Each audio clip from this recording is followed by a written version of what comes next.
আমার ভাইয়ের ছেলে অভ্র, 5 বছর বয়স। তার খুব শখ ছিপে পুকুরে মাছ ধরবে। তাকে বললাম, ঠিক আছে বাবা, আমরা কালকে যাব মাছ ধরতে। আমি ভার্সিটি থেকে ফিরতে ফিরতে 4টে বেজে গেল। আমি মাছের টিকিট কেটেছিলাম 5,000 টাকা দিয়ে, সেটা ছিল 4টে থেকে 6টা। কিন্তু যেহেতু আমার সময়টা দেরি হয়ে গেছে, সেভাবে আমরা 6টে থেকে 8টার সময় পেলাম। তো যাই হোক, ভার্সিটি থেকে ফিরে খাওয়া দাওয়া করে ওকে নিয়ে চলে গেলাম মাছ ধরতে।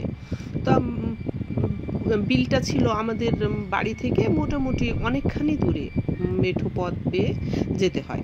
তো যাই হোক, ভাতিজাকে সাথে করে নিয়ে চললাম মাছ ধরার উদ্দেশ্যে ছিপ টিপ নিয়ে। 6টার সময় পৌঁছে ছিপ ফেললাম দিঘিতে। চারিদিকে ইলেকট্রিসিটি, বাল্ব জ্বলছে, আলো, কোনো সমস্যা নেই। সব কিছু, আরও মানুষজন যারা আমার সাথে 6টা থেকে 8টা পর্যন্ত, তারাও মাছ ধরছে। তো যাই হোক, দূরে দূরে সবাই ছিপ নিয়ে যে যার মতো বসেছে, আমিও বসেছি। তো ছিপ ফেলার সাথে সাথে কয়েক মিনিটের মধ্যে বেশ কয়েকটা মাছ পেলাম। রুই, কাতলা, 1 কেজি 2 কেজি এরকম বেশ 4-5-6টা মাছ উঠে গেল ঘন্টা খানেকের মধ্যেই। তা আমার ভাইয়ের ছেলে অভ্র ভয়ানক খুশি, মানে সে চিৎকার চেঁচামেচি করছে মাছ দেখে খুশিতে। তো আশেপাশের মানুষেরা তাকিয়ে মিটে মিটে হাসছে। যাই হোক, তা আমিও তার খুশিতে, আমারও মনটা অনেক খুশি, অনেকগুলো মাছ পেয়েছি। তো মাছগুলা পেছনে ব্যাগে রেখে ওকে বললাম, অভ্র তুমি মাছগুলোর দিকে খেয়াল করো, আমি এই ছিপ আবার ফেললাম। তো আবার ছিপ ফেলে ছিপের দিকে তাকিয়ে বসে আছি। এদিকে অভ্র একবার মাছের দিকে তাকাচ্ছে, একবার ছিপের দিকে। হঠাৎ করে অভ্র আমাকে বলল, চাচু চাচু। আমি বললাম, কি হয়েছে রে? বলল, দেখো আমাদের পেছনে সাইডে একটা লোক ছিপ নিয়ে এসে বসলো। কেমন? তো লোকটি দেখতে কেমন যেন অদ্ভুত, কাকতাড়ুয়ার মতো। আমি বললাম, ধুত, পাগল ছেলে, এইভাবে কাউকে বলে না। সে বলল, চাচু তুমি তাকিয়ে দেখোই না। আমি ওর কথা শুনে এক পলক তাকালাম, আমার কাছে তেমন কিছু মনে হলো না। আমি বললাম, কই, ঠিকই তো আছে। অভ্র বলল, তুমি কিছু দেখতে পেলে না চাচু? লোকটা সত্যি কাকতাড়ুয়ার মতো। আমি বললাম, ছি ছি অভ্র, মানুষকে নিয়ে এভাবে কথা বলে না বাবা। অভ্র চুপ করে গেল। কিছুক্ষণ পর অভ্র বলল, চাচু আমার ব্যাগে মাছ কম, দেখো একটা মাছ নেই, কালো রঙের মাছটা নেই চাচু। আমি বললাম, দেখ তুই দেখতে ভুল করেছিস, দাঁড়া, আমার ছিপে মাছ লেগেছে। এমন এই মুহূর্তে আমার ছিপে টান দিয়েছে, বুঝতে পারছি বিরাট বড় একটা মাছ হবে। আমি মাছ ধরায় ব্যস্ত, খুব মানে উত্তেজিত অবস্থায় আছি, কারণ বিশাল বড় মাছ পড়েছে আমার ছিপে। এর মধ্যে অভ্র আমাকে বলছে, চাচু চাচু, কাকতাড়ুয়াটা আমাদের আরও মাছ নিয়ে চলে গেল। আমি বললাম, চুপ তো, এত বকিস না। অভ্র কেমন যেন মন মরা হয়ে গেল। চাচু তুমি কিন্তু আমার কোনো কথাই শুনছো না। আমি বললাম, থাম বাবা, মাছটা ধরে নেই, তারপর তোর সব কথা শুনবো। তারপরে বললো, দেখো চাচু, ও আমাদের মাছ ধরে নিয়েছে, কীভাবে কাঁচা ছিঁড়ে ছিঁড়ে খাচ্ছে, তুমি তাকাও একবার। আমি মাছ ধরার উত্তেজনায় ওদিকে না তাকিয়ে বললাম, এটা কি কথা, মানুষ কোনোদিন কাঁচা মাছ খায় নাকি, পাগল ছেলে? তাই বলে ওকে ধমকে দিলাম। তারপর যাই হোক, আমি অনেক কষ্ট করে প্রায় ঘন্টাখানেক সময় নিয়ে বিশাল বড় একটা মাছ তুললাম। প্রায় 8-10 কেজি ওজনের মাছ আমার ছিপে ধরে লেগেছিল। মাছটা দেখে অভ্র সব মাছের কথা ভুলে গেল। বড় মাছটা দেখে সে কি চিল্লাপাল্লা আনন্দ। তারপরে যাই হোক, আমি মাছটা ধরে উপরে তুলে নিয়ে আসলাম। নিয়ে এসে সত্যি ব্যাগটার কাছে দেখি যে 2টা মাত্র মাছ পড়ে আছে, আমার আর 4টা মাছ নেই।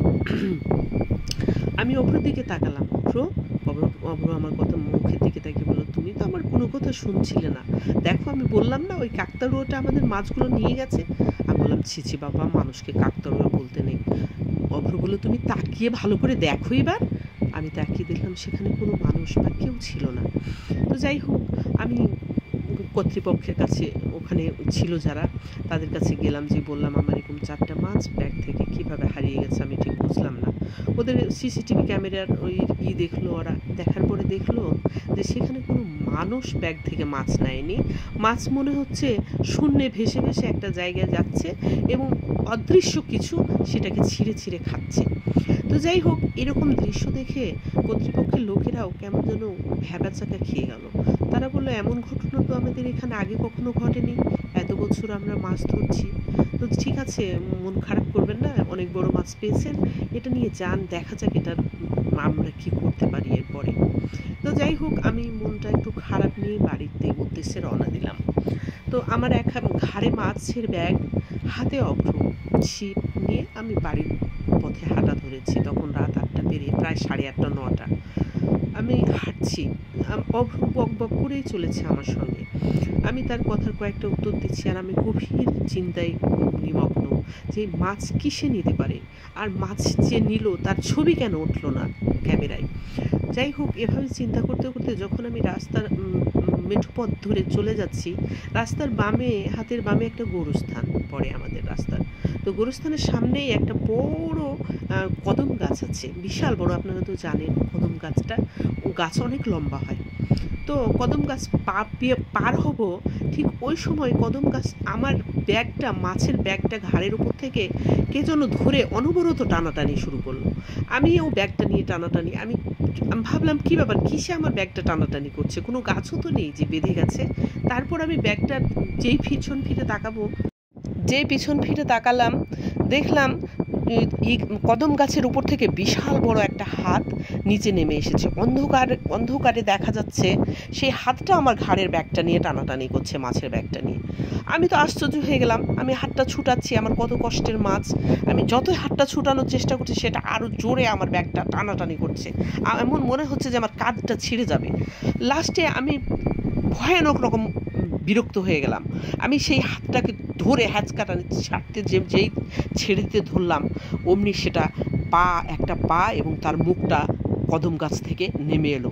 একটা পা আর একটা হাত গাছের ডাল ধরে আছে। সেই ভয়ানক মূর্তি কি ভয়াবহ, কি বলবো দর্শক শ্রোতা। আমি একেবারে অজ্ঞান হওয়ার উপক্রম। আমি যখন ব্যাগটা কিছুতেই নাছোড়বান্দা, তখন সেটা বলল, মাছের ব্যাগটা যদি না দিস তোর ভাতিজাকে খেয়ে নেব। এই কথা শোনার সাথে সাথে আমার সমস্ত শরীর অবশ হয়ে এলো। আমার ব্যাগটা সেটা ছিনিয়ে নিয়ে চলে গেল।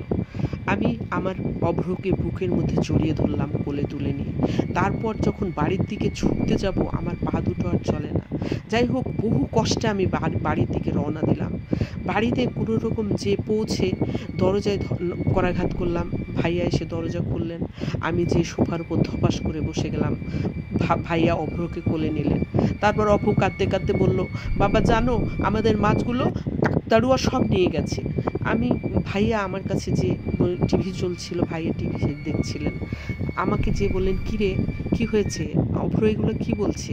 আমি কিছু বলতে পারলাম না, সাথে সাথে সোফার উপরে এলিয়ে পড়লাম। যাই হোক, অনেকক্ষণ পরে যখন আমার হুঁশ ফিরে এলো, দেখি ভাইয়া আমার মাথায় হাত বুলাচ্ছেন আর আয়াতুল কুরসি অনেক দোয়া কালাম পড়ছেন ভাবি পায়ের কাছে। আমি তাকালাম, ভাইয়া বললেন, কি এখন কেমন লাগছে?